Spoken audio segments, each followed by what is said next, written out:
સુરતમાં સતત વધી રહેલી આગની ઘટના વચ્ચે લિંબાયત વિસ્તારમાંથી ચાર્જિંગમાં મૂકેલ બાઇકમાં બ્લાસ્ટ થયા બાદ ગેસનો બાટલો પણ ફાટતા પરિવારના 5 સભ્યો દાઝી ગયા હતા, જેમાંથી એક યુવતીનું ટૂંકી સારવાર બાદ કરુણ મોત નિપજવા પામ્યું છે. તો ઘટનાની જાણ થતાં ડેપ્યુટી મેયર પણ ઘટના સ્થળે દોડી જવા પામ્યા હતા. સુરતમાં લિંબાયત વિસ્તારમાં વહેલી સવારે 2 ધડાકા થતાં ભયનો માહોલ છવાઈ ગયો હતો. નીચે દુકાન અને ઉપર રેસિડેન્ટવાળા મકાનમાં પાછળના ભાગે સોસાયટીમાં બાઇક ચાર્જિંગમાં મૂકી હતી. દરમિયાન વહેલી સવારે તેમાં બ્લાસ્ટ થતાં આગ ફાટી નીકળી હતી.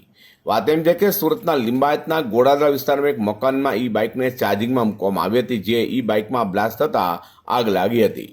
તો આગ વિકરાળ બનતા ઘરમાં પ્રસરી હતી અને ઘરમાં મૂકેલા રાંધણ ગેસના બોટલમાં પણ આગ લાગતા જોરદાર ધમાકો થતાં દુકાનની દિવાલ, ગેટનો દરવાજો, મકાનની બારીઓ સહિતના કાચ તૂટી ગયા હતા. તો બ્લાસ્ટ એટલો ખતરનાક હતો કે આસપાસના લોકોમાં પણ ડર જોવા મળ્યો હતો. બનાવની જાણ થતાં ફાયરની ટીમ પણ સ્થળે દોડી ગઈ હતી અને તપાસ કરતાં આગ લાગી હતી ત્યારે ઘરના 5 સભ્યો ફસાયા હતા, જે તમામ દાઝી જતા તેનું રેસ્ક્યુ કરાયું હતું, જેમાંથી 2ની હાલત ગંભીર હોય હોસ્પિટલમાં સારવાર દરમિયાન એક 18 વર્ષીય યુવતીનું મોત નિપજવા પામ્યું હતું.